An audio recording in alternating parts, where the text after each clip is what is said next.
عزیز طلباء و طلبات السلام علیکم۔ آج کی اس ویڈیو میں ہم اردو کلاس ہفتم کا سبق نمبر 13 کے مشقی سوالات کا مطالعہ کریں گے۔ یہاں پر آپ کو یہ بھی بتاتے چلیں کہ یہ جو ہم سلیبس پڑھ رہے ہیں یہ آفاق سن سیریز کا ایک نیا ایڈیشن ہے، جس کے آج سبق نمبر 13 کے مشقی سوالات کا مطالعہ کریں گے۔ لیکچر سٹارٹ کرنے سے پہلے آپ سے گزارش ہے کہ ہمارے اس چینل پر نئے ہیں تو اس کو ضرور سبسکرائب کر لیں تاکہ اسی طرح کی انفارمیٹیو ویڈیوز آپ کو دیکھنے کو ملتی رہیں۔ تو چلتے ہیں لیکچر کی طرف۔ سبق نمبر 13 ہمارے وطن کا نشان۔ تفہیم ہے جی، پہلے سوال کا جواب۔ روم و عجم اور خاقان و جم سے شاعر کا اشارہ روم اور عرب کے باہر کے علاقے اور ایران کے بادشاہ ہیں، یعنی ساری دنیا ہمارے پرچم سے ڈرتی تھی اور اس کی شان و شوکت سے بڑے بڑے سلطان بھی ہیبت زدہ ہیں۔ ہمارے قومی پرچم سے روم و عجم اور خاقان و جم لرزاں اور ترساں تھے۔ اگلے سوال کا جواب ہے اس سے مراد مسلمان ہیں، وہ مسلمان جو غازی ہیں۔ اگلے سوال کا جواب ہے غازیوں کی ہمت قوی اور قوت جواں تھی، اور ہمارے وطن کا نشان سے مراد ہمارا پرچم ہے۔ اگلے سوال کا جواب ہے اپنے وطن کو جنت بنانے کے لیے ہم تعلیم حاصل کریں اور دن رات محنت کریں، اس کے ساتھ ساتھ قرآن پاک کی تعلیم حاصل کریں، اس کو سمجھ کر پڑھیں اور اس کی تعلیمات پر عمل کریں۔ جیسے پہلے کے مسلمان دلیری اور بہادری کا نشان تھے، بڑے بڑے سلطان بھی ان سے گھبراتے تھے۔ آج بھی ہمیں اس جوش و ولولے کی ضرورت ہے۔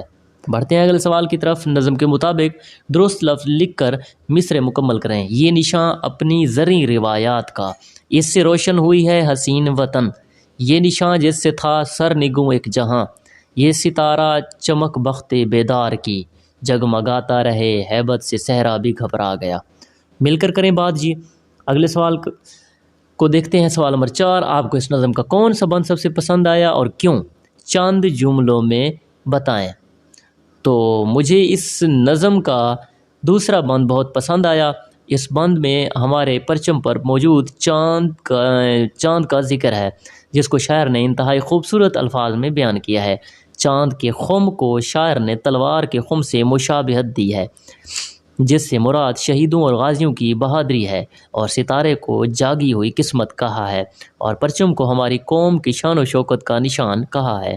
5واں سوال ہے جی، آپس میں بات چیت کریں اور بتائیں کہ اپنے قومی پرچم کی ترقی اور سربلندی کے لیے ہمیں کیا کرنا چاہیے۔ اپنے پرچم کی سربلندی کے لیے ہمیں سب سے پہلے متحد ہونا ہوگا، ایک قوم بن کر ابھرنا ہوگا، دن رات محنت کر کے اپنے ملک کو ترقی کی راہوں پر گامزن کرنا ہوگا، علم حاصل کر کے اور جدید علوم کے ذریعے اپنے وطن میں نئی نئی ایجادات کرنی ہوں گی۔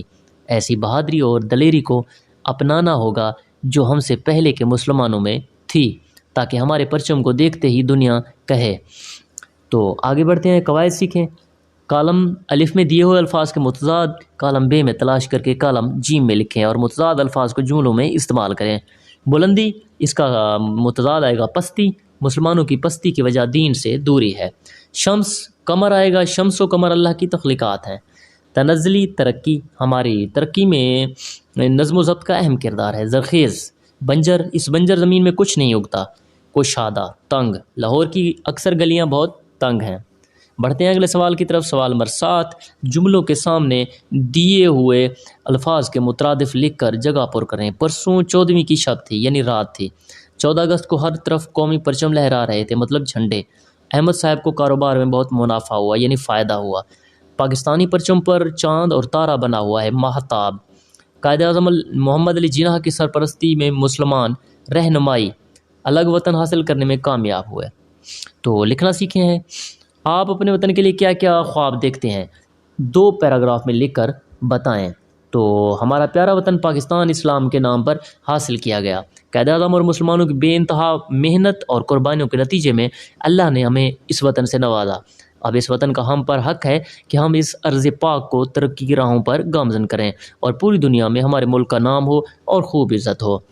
میں اپنے وطن کو ترقی یافتہ ممالک کی فہرست میں دیکھنا چاہتا ہوں۔ میرا خواب ہے کہ ہمارے ملک کی 100% آبادی تعلیم یافتہ ہو، ہمارے ملک میں لوگ غربت سے باہر آ جائیں، ہر شخص معاشی طور پر خوشحال ہو، ہر بچہ جو آج محنت مزدوری کر کے روزانہ روزی کماتا ہے وہ اسکول جائے اور تعلیم حاصل کر کے آگے بڑھے، بہترین ہسپتال ہو جہاں مفت علاج کی سہولت ہو میسر ہو، ہمارے ملک کی دھوم ساری دنیا میں ہو۔ ہم نوجوان ایسی شاندار اور نئی نئی ایجادات کریں کہ ساری دنیا ہمیں پہچانے، ہم ایک مضبوط قوم بن کر ابھریں۔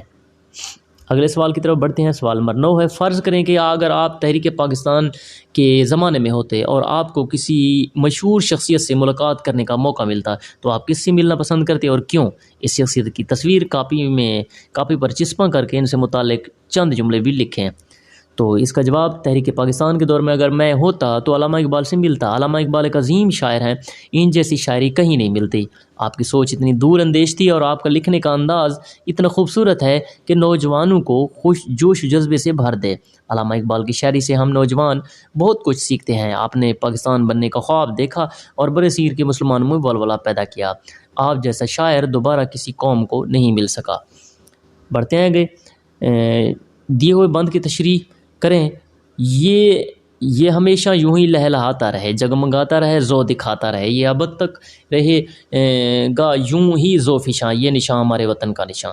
اس بند میں شاعر اپنے وطن کے پرچم کے لیے دعا کرتا ہے کہ ہمارا پرچم یا جھنڈا ہمیشہ اسی طرح لہراتا رہے جس طرح آج یہ جھنڈا ہماری قربانیوں کا نشان ہے اور پوری دنیا میں مسلمانوں کا نام روشن کر رہا ہے۔ اسی طرح یہ روشن رہے، مسلمانوں کی پہچان رہے اور ہمارا وطن قائم و دائم رہے اور ترقی کی منازل طے کرتا رہے۔ کوئی ہمارے وطن کی طرف میلی آنکھ سے نہ دیکھے اور قیامت تک یہ پرچم ہمارے عظیم وطن کا عظیم نشان بنا رہے، ہر سو مسلمانوں کی جدوجہد کی روشنی بکھیرتا رہے۔ ہمارا پیارا پرچم جس کے اندر بے شمار داستانیں پوشیدہ ہیں اسی طرح تابندہ رہے۔ تو عزیز طلباء و طلبات، یہ تو تھا ہمارا آج کا سبق نمبر 13 اور اگلے لیکچر میں ہم سبق نمبر 14 دیہی اور شہری زندگی کے مشقی سوالات کا مطالعہ کریں گے۔ اور آخر میں آپ سے گزارش ہے کہ آپ نے ابھی تک ہمارے اس چینل کو سبسکرائب نہیں کیا تو اس کو ضرور سبسکرائب کر لیں تاکہ اسی طرح کی انفارمیٹیو ویڈیوز آپ کو دیکھنے کو ملتی رہیں۔ والسلام۔